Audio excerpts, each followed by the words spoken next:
Friends, భారీ expectations మధ్య release అయినటువంటి గుంటూరు కారం సినిమా ఎందుకు సంకనాగిపోయింది అనే దాని గురించి తెలుసుకుందాం ఈ వీడియోలో. ఈ సినిమా సంకనాగిపోవడానికి కారణం ఈ సినిమాలోని story line. Friends, story line ఈ సినిమాలో ఎంత దళిద్రంగా ఉంటుందంటే పీతి స్టోరీ లైన్ ఉంటుందన్నమాట.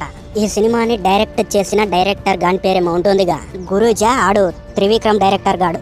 ఆయనకి ఏం గత్తర్ వచ్చిందో ఏమో గానీ అలా వైకుంఠపురంలో మళ్ళా అరవింద సమేత ఇలాంటి బ్లాక్ బస్టర్ సినిమాలు తీసి ఆ తర్వాత 3 సంవత్సరాలు గ్యాప్ తీసుకొని తీసినటువంటి సినిమానే గుంటూరు కారం సినిమా. ఓకే, సినిమా కోసం వెయిట్ చేపించాడు అంటే సరే, కానీ సినిమా అన్నా బాగుందా అంటే అదేమీ లేదు. ఆయన తీసినటువంటి సినిమాల నుంచే కొన్ని సీన్స్ కాపీ దెంగి ఈ సినిమాలో పెట్టేటువంటి ప్రయత్నం చేశాడే తప్ప నాకైతే ఇక్కడ కూడా కొత్తగా స్టోరీ ఉన్నట్టయితే అనిపించలేదు ఫ్రెండ్స్. ఆ గురూజీ త్రివిక్రమ్ డైరెక్టర్ అవలపుకోడు. సో ఈ విధంగా కూడా ఈ సినిమా సంకనాగిపోవడం అయితే జరిగింది ఫ్రెండ్స్. అండ్ సెకండ్ రీజన్ ఏంటంటే మ్యూజిక్ డైరెక్టర్, అదే మన బర్రె దమనన్న. ఈయన కూడా అంతే. ఈయన ఏకంగా మొఖాలు చూసి బ్యాక్గ్రౌండ్ మ్యూజిక్ అట్లే పాటలు ఇచ్చేటట్టే ఉన్నాడు ఫ్రెండ్స్. ఎందుకంటే అలా వైకుంఠపురంలో సినిమాకి చూసుకున్నట్లయితే ఏ రేంజ్లో పాటలు ఇచ్చాడు అనేటువంటిది అందరికీ తెలిసిన విషయమే. ఆ సినిమాలోని పాటలు ఒక్కొక్క సాంగ్ ఒక్కో రేంజ్లో ఉంటుంది, 100 మిలియన్స్ వ్యూస్ పైనే ఉంటాయి. కానీ ఈ సినిమాలో చూసుకున్నట్లయితే పాటలు బ్యాక్గ్రౌండ్ మ్యూజిక్ ముడ్డలాగా ఉంటాయి. నేను ఇయర్ ఫోన్లు పెట్టుకొని ఈ ట్రైలర్ చూస్తున్నప్పుడు ఆ ఎక్స్పీరియన్స్ ఎంత దళిద్రంగా ఉందంటే చాలా దళిద్రంగా ఉంది ఫ్రెండ్స్. ఆ బీజిఎం కానీ ఆ పాటలు కానీ.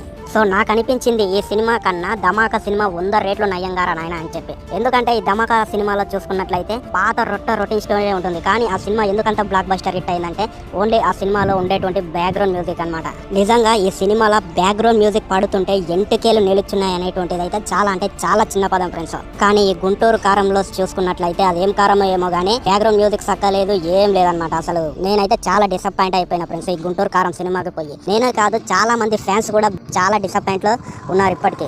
And main Mahesh Babu fans అయితే ఏకంగా అరే త్రివిక్రమ్ సుల్లిగా నిన్ను కొడతారా అని గలీజ్ మాటలు అయితే డైరెక్టర్ గాని అయితే తిడుతుండ్రు ఫ్రెండ్స్. లాస్ట్ నేను చెప్పేది ఏంటంటే ఈ సినిమాలల్లా ఈ బర్రె దమన్ గాన్ని తీసుకోకుండా ఆ కిరవాణి తాతని అండ్ డిఎస్పిని అనిరుద్ని తీసుకోవడం 100% బెటర్ అని నేనైతే డైరెక్టర్లకు అయితే చెప్తున్నా ఫ్రెండ్స్. సో ఈ 2 రీజన్ల వల్ల అయితే ఈ సినిమా అయితే సంకనాగిపోవడం అయితే జరిగింది ఫ్రెండ్స్. ఈ 2 కారణాలు గనక ఒకవేళ చక్కగుంటే ఈ సినిమా ఎక్కడికో వెళ్ళిపోయి ఉండేది అనేటువంటిది అయితే నేనైతే అనుకుంటున్నా ఫ్రెండ్స్. సో మీరేమనుకుంటున్నారు ఈ సినిమా గురించి అనేటువంటిది డెఫినెట్లీ కింద కామెంట్ చేయండి.